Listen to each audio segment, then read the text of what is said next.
Ihan po kung hindi po sana isasama ng loob.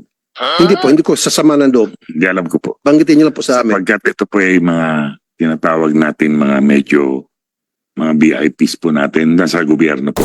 Nakakatakas po yung mga fugitives. How do we know if Grace Go nakatakas na? I think I've heard nakatakas siya using that system na ginamit ko. Sa 1.3 billion po. 1.3 Opo. billion. Yun po. Isa yun sa isang component. Eh kung yan ay magprotekta sa ating national security, that's just piece of cake. And daming mga bilyones na natatapon na sa korupsyon. Nabubulsa lang kung sino-sino mga Poncio Pilato. Diba? Samantalang ito, maprotektahan yung national security ng ating bansa. Why not? Lumabas umano ang tunay na kulay ni Vice President Sara Duterte matapos itong magbitiw bilang kalihim ng Department of Education, DepEd. Ito ang sinabi ni House Assistant Majority Leader at ako Bicol Party List Rep Jill Bongalon. Matapos na magpakawala ng kritisismo si Duterte laban sa Administrasyong Marcos. Why are we hearing all this only now? It only shows what kind of politician she is. She will make it appear that she's an ally if it will only suit her interests. Then attack when she no longer needs the use for it. She has just shown her true colors, sabi ni Bongalon. Sinabi ni Bongalon na 2 taon umupo si Duterte bilang kalihim ng DepEd subalit wala umanong narinig sa kanya. Did she even help our overburdened and overworked public school teachers? At one point, I can still vividly recall that she suggested holding Saturday classes only to catch up with the targeted June school calendar opening. Don't be ungrateful to the government, Madam VP. Anyway, it's the government whose lifeblood, taxes, is sourced from taxpayers' hard-earned money. That has been responsible for paying the salaries of your nearly 400 bodyguards, dagdag pa ni Bongalon. When I attended sa public services, now under my watch, I'll make sure na ito po ay ma-implement come what may by hook or by crook. Otherwise, araw-araw kitang patatawagin dito sa Senado. Hanggang ngayon, wala pa rin processing center ang airport para sa mga VIP passengers sa mga private and chartered airplanes. Why? Going abroad. Nung po huli natin na kinalakay po natin nung huling hearing, binanggit niya po niyo yan. Yes. Nag-start po kami kagad, nagpalagay na po kami ng mga security doon sa mga entrances po ng GenAv. Gaya na sinabi. No, sir, I don't need CCTV. Yes, that's helpful. What I need is a processing center na ito mga pasahero na papuntang abroad na gamit ang isang private o chartered plane, dumaan sila sa the same process na dinadaanan ng mga regular airline passengers tulad namin. Because these people are given VIP treatment. Pakinig ka, sir. Galing sa kanyang kotse, SUV o limousine yan, pasok sa gate, diretso sa tarmac, akyat sa aeroplano. Darating si CIQ, customs, immigration, quarantine. Titingnan lang yung passport mo ka. Wala man ng inspeksyon sa kanilang mga gamit. Walang frisking. Walang gadget. Ang gamit, cellphone lamang. Driver. Titingnan, pakicheck na ito kung itong sa ganitong passport number, okay ba ito? Tatawag, okay yan, okay, go. Opo. Walang CCTV. Hindi sila dadang sa CCTV. So that's why I'm telling you, I want a processing center. Araw-araw kita patatawagin dito pag hindi ito natupad by end of the year. Or at least next year. That processing center, dadaan din sa butas ng karayom lahat ng mga pasahero na lalabas ng ating bansa, especially out of the country, using private or chartered airplane. Maliban na lang po sa mga dignitaries, ibang usapan yan. Pero kung mga taong lalabas ng bansa natin using chartered planes, gusto ko dumaan sila sa butas ng karayom. Kasi dyan nakakatakas po yung mga fugitives. How do we know if Grace Go nakatakas na? I think I've heard nakatakas siya using that system na ginamit ko. So, ito po ang mangyayari. Grace Go and all, Alice Go. And all other blacklisted personalities. Mamaya explain ko sa inyo paano nakatakas. Yeah.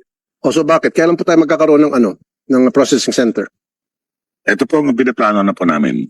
Come September 14 po, ay turn over na po namin yung GenHub sa bagong concessionaire po natin. At sino po yun? At ito po yung NNIC, yung New Area Infra Corporation, which is composed of San Miguel and Incheon Airport. Nabanggit na po namin doon sa security group nila itong pong issue na ito. Okay. At gagawa po sila ng paraan. At pinag-uusapan na kasalukuyan po namin yung paano namin i-restrictuhan po yung mga entrances sa GenHub area. So habang pinaplano ninyo paano makaset up ng processing center, pinag-usapan niyo paano istiktuhan. Sige nga po, pakibanggit sa akin paano niyo po istiktuhan for the meantime. Ibabanggit ko na po sa San Miguel o sa NNIC yung Po mismo, even while we speak siguro, mamaya may nakaredy ng private plane dyan, papunta ng Hong Kong, papuntang Japan, papuntang China, Indonesia, etc. So pansamantala, ano po yung in place nyo na istiktuhan, sabi nyo nga po? mula po nung nag-usap po tayo, nag-deploy po kami ng mga security guards. Talaga mahigpit na po at chinecheck na po yung mga passes na pumapasok. So, Security guards. Yun po. Okay, ano po yung ginagawa po ng security Yung guards? security guard po yan is composed of the Airport Police Department. Okay.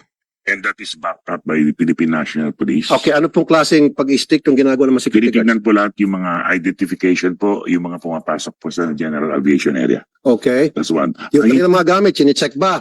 ah, Binubusisi ba? Kinakapkapan ba sila? sa masamang palad po ay hindi pa po namin umaabot Exactly, sa sa kasamang palad hindi. So, ibig sabihin, pwede siyang magdala ng droga, bomba, at kung ano pang mga kontrabando, kaya niyang ipuslit. Ginto, pera. Opo. Yes, sir. So, guys, we will have to discuss this very, very thoroughly. Very, very thoroughly. Yes, sir. How thoroughly would it be, sir? Well, definitely po, when we turn over the aviation, Keep saying we turn over. Parang gusto mo na agad ipasa yung responsibilidad na ito na kung saan na kayo nagkulang. I want it now.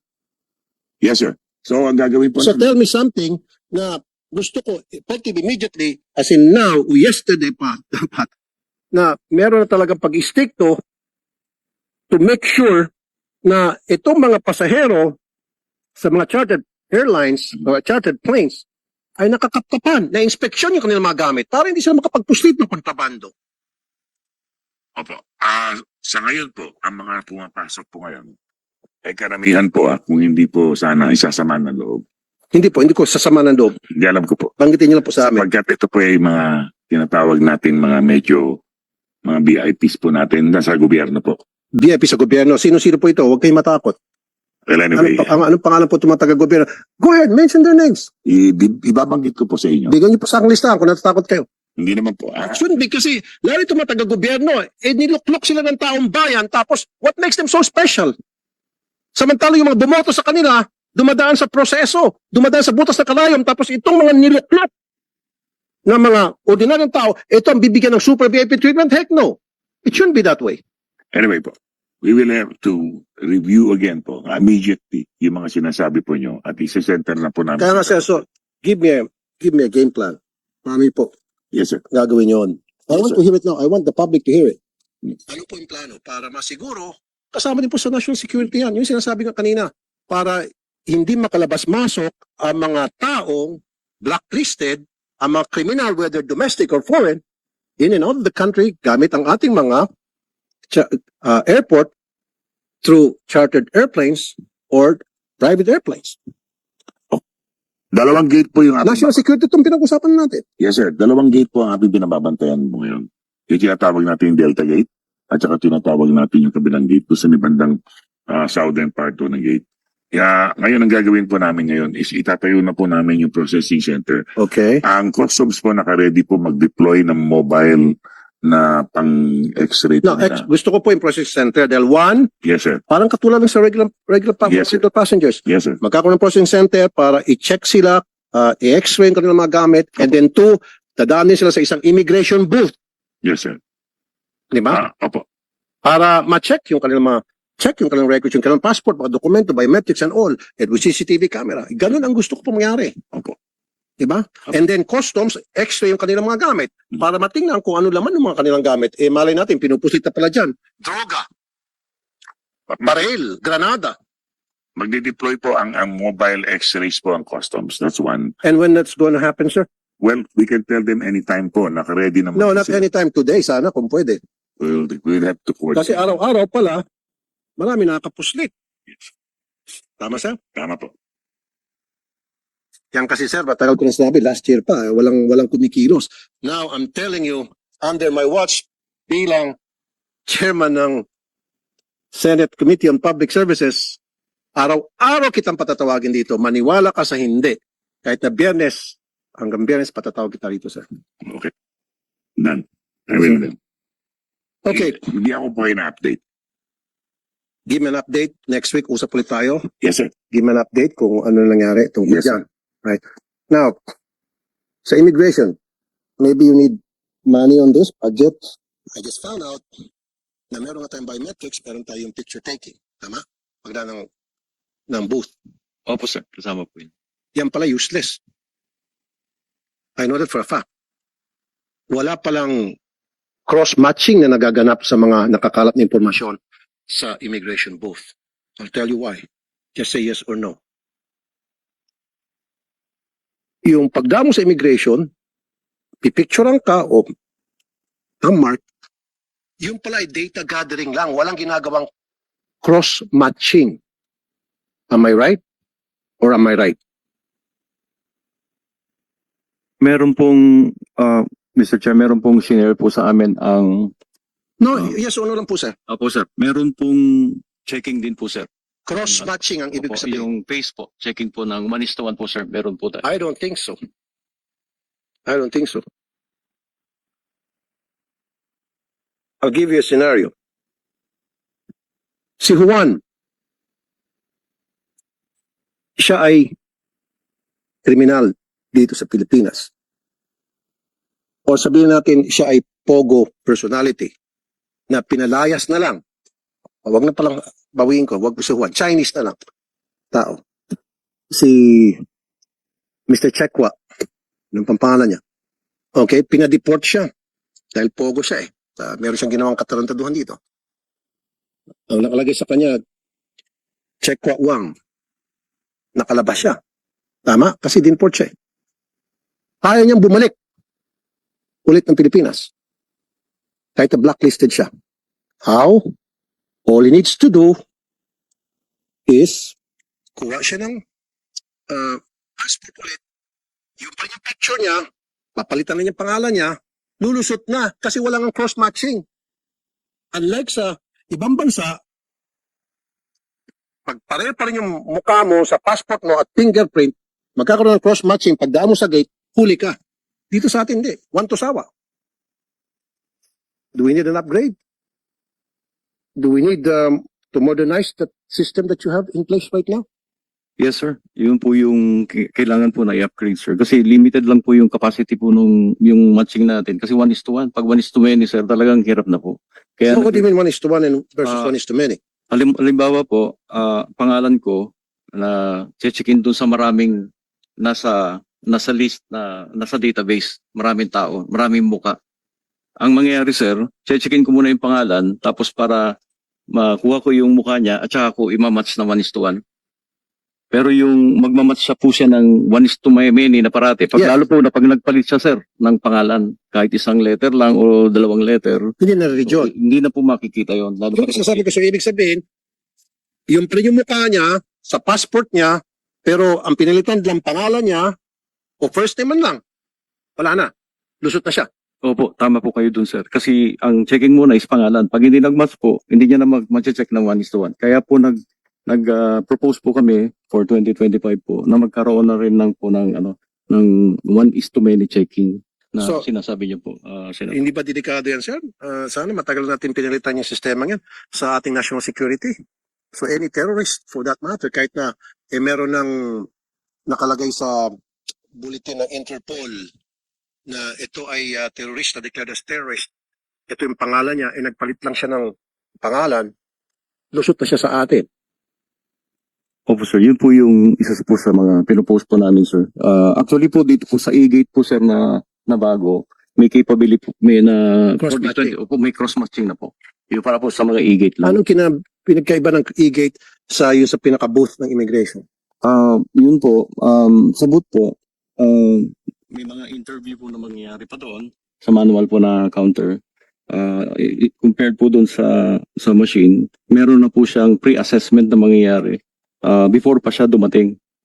integrated na po tayo doon sa ginawa po ng DICT, yung ibig sabihin e-travel integrated? po. Opo. Doon pa lang po sa e-travel, mag-check na po yung background niya. And then from there, makakapasok pa siya. And using the e-gate, hindi Sabi ko nga po, gagamit lang siya ng ibang pangalan. O sige, Opo, kahit sir. na mag-fill up pa siya ng 10 e-travel documents, as long as mag-iba siya ng kanyang pangalan, hindi na rin po check yun. Kaya nga sabi ko, cross-matching is really what's important here. yes sir. Kasama Kasi yung inyo pong sistema dyan ngayon sa immigration ay data gathering lang. Ginagather lang yung data. Pero hindi po kino-cross-match unlike sa ibang country. Pag pumasok ka ulit using different passport, kahit pa nag-use ka ng different picture, hindi ka pa rin makakalusot sa fingerprint. Hindi ka pa rin makakalusot dun sa mata. Diba? Sa atin, there's no such thing. Kaya very vulnerable ang ating mga airport. Sabi ka kanina, we are the first airport are first of line of defense against foreign terrorists who wants to come into our country, who wants to get in our country. Compromise na. Hindi niyo ba inisip yan, sir? Sana, sige, pagtunan natin pansin, magtulungan po tayo. Hindi na kailangan baguhin natin yung sistema, upgrade natin. Gastusan natin kahit na bilyones pa yan. Kasi when it comes to national security, there should be no compromise. Kailangan talagang yan ay solid na mabigyan natin proteksyon. yun po sa infra po natin sa IT is around sa 1.3 billion po. 1.3 Opo. billion. Yun po. Isa yun sa isang component. Eh kung yun ay yung magprotekta sa ating national security, that's just piece of cake. And daming mga bilyones na natatapon sa corruption. Nabubulsa lang kung sino-sino mga Poncio Pilato. Diba? Samantalang ito, mapoprotektahan yung national security ng ating bansa. Why not?